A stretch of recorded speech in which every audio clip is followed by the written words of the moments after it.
Hello प्यारे विद्यार्थियों, आज हम गणित के अभ्यास 2A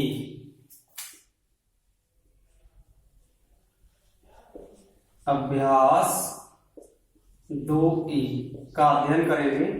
इससे पहले हमने कुछ इसके नियम सीखे थे, वो मैंने पिछले वीडियो में बताए थे आप लोगों को। अब उम्मीद करता हूं आप लोगों ने याद कर लिए होंगे उन्हें। तो देखिए, पहला प्रश्न है। पहला प्रश्न क्या दिया गया है? -2/3 की घात, सभी परमेय संख्याओं पर ही आधारित है, 5 का मान है। इसका मान ज्ञात करना है। तो देखिए, इसका हल विकल्प वाले प्रश्न है। ये कैसे हैं? विकल्प वाले।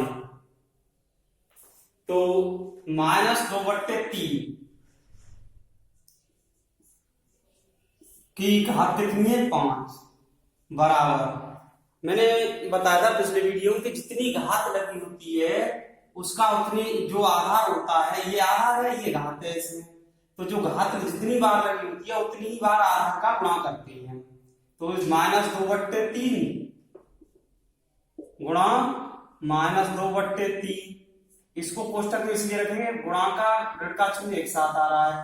-2/3 गुणा -2/3 और गुणा -2/3, ये आ गया। तो 1 2 3 4 5 कितनी घात थी? 5 घात थी। तो 5 बार हमने इसका गुणा कर लिया, 5 बार गुणा कर लिया। अब क्या करना है? एक और बात बताई थी मैंने कि अगर ऋणात्मक संख्या के ऊपर कोई ऋणात्मक संख्या है और उसके ऊपर विषम घात आती है तो उसका मान ऋण आता है। लेकिन दूसरी तरीके से हम ये भी सोच सकते हैं, हम जानते हैं कि माइनस और माइनस का जो गुणा होता है, वैसे इसको हम ऐसे दिखा नहीं सकते, वो क्या होता है? माइनस माइनस प्लस होता है। यानी दो ऋण संख्याओं का गुणनफल कैसा होता है? धनात्मक। तो इसका इसका गुणा करेंगे तो धनात्मक हो जाएगा, फिर इसका इसका करेंगे तो धनात्मक हो गया। धन धन का गुणा धन होता है। लेकिन एक ऋण बचेगा।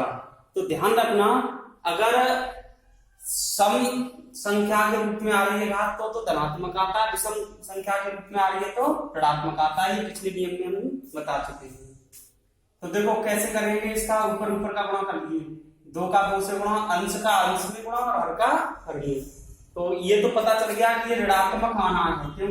माइनस माइनस है तो माइनस का 2 दूनी 4 दूनी 8 दूनी 16 दूनी 32 बट्टे 3 या 9 या 27 या 81 या 243। तो ये आएगा, इसका ऑप्शन सही है हमारा दूसरा। तो देखिए, इसके बाद है, ये इसका उत्तर हो गया। अब दूसरा प्रश्न है। दूसरा प्रश्न क्या दिया है? 3125 का घातीय संकेतन। 3125 का घातीय संकेतन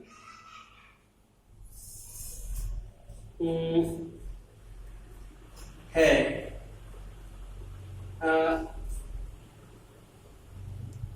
घातीय संकेतन, अब इसमें ऑप्शन दिए गए हैं तुम्हें।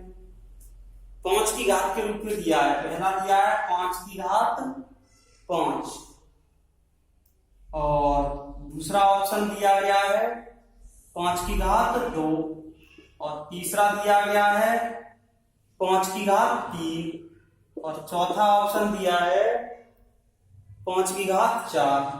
5 की घात 4 दिया है। ये 4 ऑप्शन तुम्हें दिए गए हैं। तो इसका हल देखिए,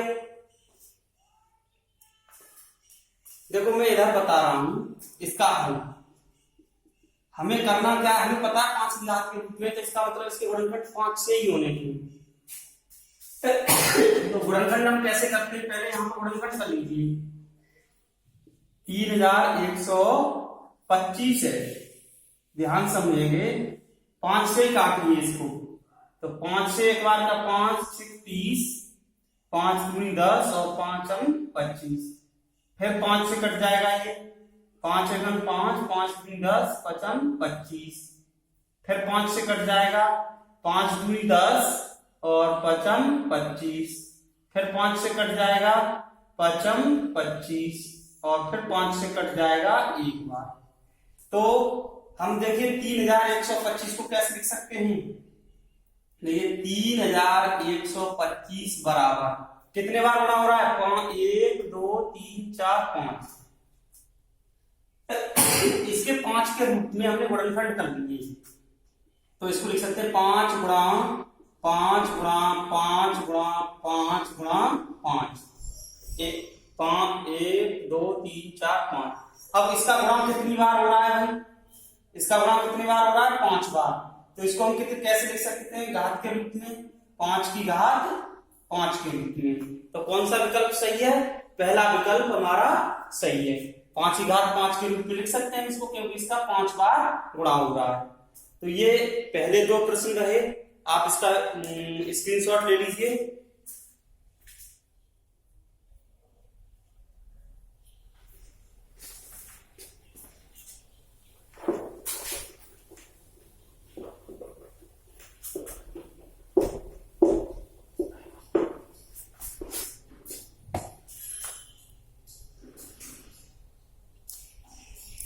प्रश्न संख्या है 3,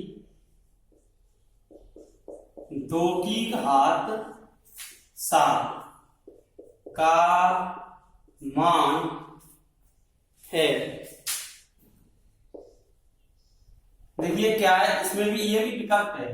पहले विकल्प में दिया है 49, दूसरे विकल्प में दिया है 14 और तीसरे विकल्प में दिया गया है 128 और चौथे विकल्प में दिया गया है 32।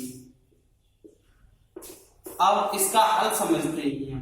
हमें ये छोटी छोटी चीजें हैं आनी चाहिए। क्या लिखा है, 2 की घात 7। तो प्रश्नानुसार हमें 2 की घात 7 है, तो 2 पर घात 7 लगाएंगे। क्या देखिए, प्रश्नानुसार 2 की घात 7 का मतलब है, यहां पर मैं लिख रहा हूं 2 की घात 7। इसका मतलब क्या है, 2 की घात 7। घात ऊपर होती है, आधार नीचे होता है, इसलिए ये घात है और ये आधार कहलाता है हमारा। ये तो पहचान में आता ही है ना सबको, ये क्या है, आधार है और ये घात है। तो 2 की घात 7, घात 7 आ गई, हमारा 2 आधार हो गया। अब 2 की घात 7 लगी है, तो इसका मतलब क्या है, इस 2 का गुणा कितनी बार करेंगे, 7 बार। 2 गुणा 2 गुणा 2 गुणा 2 गुणा 2 गुणा 2 गुणा 2 गुणा 2। 1 2 3 4 5 6 7 8 हो गया। कितना रखना है, 1 2 3 4 5 6 7। अब इनका गुणा कर दीजिए। 2 दूनी 4 दूनी 8 दूनी 16 दूनी 32 दूनी 64 और 64 दूनी 128। तो विकल्प कौन सा सही है हमारा, ये विकल्प सही है, तीसरा। तो ये है, ऐसे ये छोटे सवाल जरूर हैं, लेकिन जब हम छोटे छोटे सवाल हल कर लेते हैं तभी हमारे समझ में बड़े सवाल आते हैं। छोटे सवालों में हमारे जो प्राथमिक सिद्धांत होते हैं वो क्लियर हो जाते हैं। हम अपने जो घात है, जो भी है, जो छोटी छोटी चीजें हैं उनको सीख लेते हैं। अब इसके बाद है अगला प्रश्न है प्रश्न नंबर 4।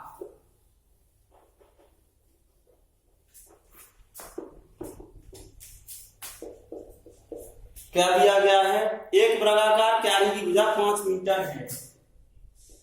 एक वर्गाकार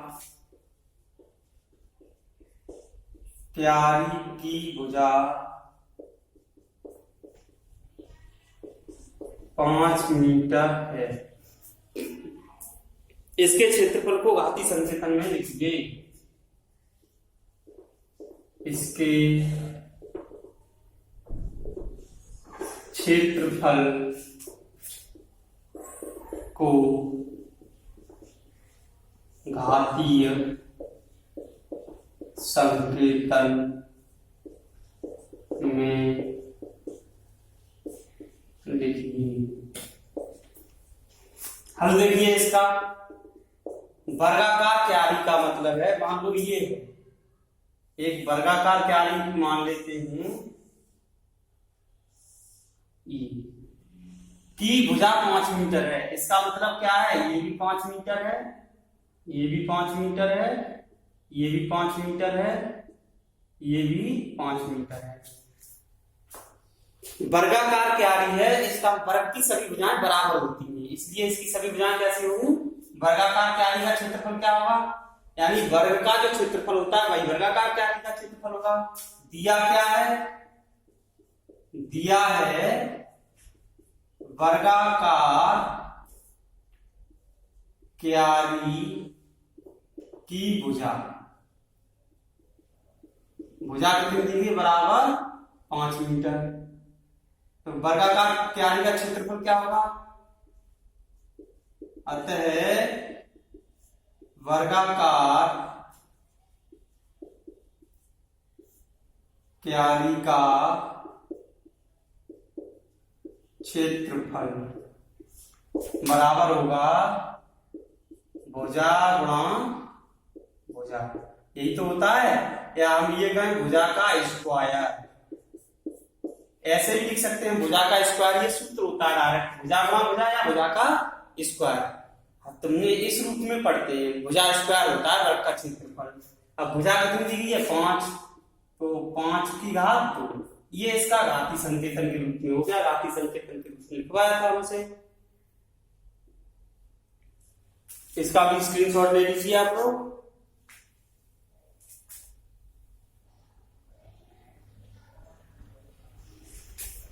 चलिए अगला प्रश्न है,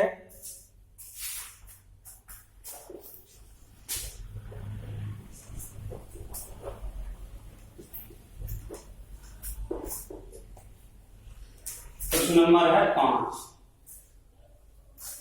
सरल कीजिए, सरल कीजिए क्या है, फर्स्ट पार्ट है हमारा 2 की घात 4 गुणा 3 की घात 2, और दूसरा पार्ट है -2 की घात 3 गुणा -10 की घात 3, -10 की घात 3। तो देखिए सब इसका हल मैं बता रहा हूं, हल है फर्स्ट पार्ट वाले का, 2 की घात 4 गुणा 3 की घात 2 है। इसका मतलब क्या है, पहले हम 2 की घात 4 वाले का विस्तार करेंगे, तो 2 पे घात कितनी लगी है, 4, इसका मतलब है 2 का गुणा कितनी बार करना है हमें, 4 बार। इसको कोष्टक हम बंद कर दीजिए, बीच में गुणा का चिन्ह लगा दीजिए। अब 3 की घात कितनी लगी है, 2, तो 3 का कितनी बार गुणा करना है, 2 बार, ये हो गया। अब इनका बढ़ती 2 दूनी 4 दूनी 8 दूनी 16, इसका पूरे का गुणा कितना आ रहा है, 16, और इसका 3 दिया 9, और 16 नम्मा 144, ये आ गया इसका मान। यानी सरल करने का मतलब ये है कि इनका मान ज्ञात करना है हमें। अब दूसरा वाला पार्ट देखिए, इसका क्या दिया है, -2 की घात 3 गुणा -10 की घात 3। अब कैसे गुणा करेंगे, पहले -2 की घात 3 है, तो इसका विस्तार कर लीजिए, -2 गुणा -2 गुणा -2, ये हो गया इसका विस्तार, ठीक है। ये हम सीख ही चुके हैं ब्रैकेट कितने प्रकार के होते हैं, बीच में गुणा, -10 की घात भी 3 है, तो इसका भी गुणा कर लीजिए, -10 गुणा -10 और गुणा -10, ठीक है। इसका भी 3 बार गुणा होना है। अब इनका अगर हम गुणा करते हैं तो देखो ऋण और ऋण का गुणा धन हो जाएगा, 2 दूनी 4 धन का आएगा, फिर ऋण के साथ गुणा करेंगे तो ऋण हो जाएगा। विषम आ रही है, विषम घात है तो ऋणात्मक रहेगा, 2 दूनी 4 दूनी 8, ये आएगा -8 गुणा, यहाँ पे भी विषम घात है तो इसका क्या आएगा, 10 10 ढाई 100 ढाई 1000, तो ये भी -1000 आएगा। अब इसका गुणा करेंगे तो ऋण और ऋण का गुणा क्या हो जाएगा, धन, और 1000 का 8 में गुणा करेंगे तो धन के 8000 आएंगे। ये इनका सरलतम रूप हो गया। तो ये हो गया प्रश्न संख्या 5। अब एक आध प्रश्न है और आगे के अपनी करके देखेंगे और उसके बाद हम आगे पढ़ाएंगे। इसमें एक प्रश्न बचा है, इसको करके देखेंगे।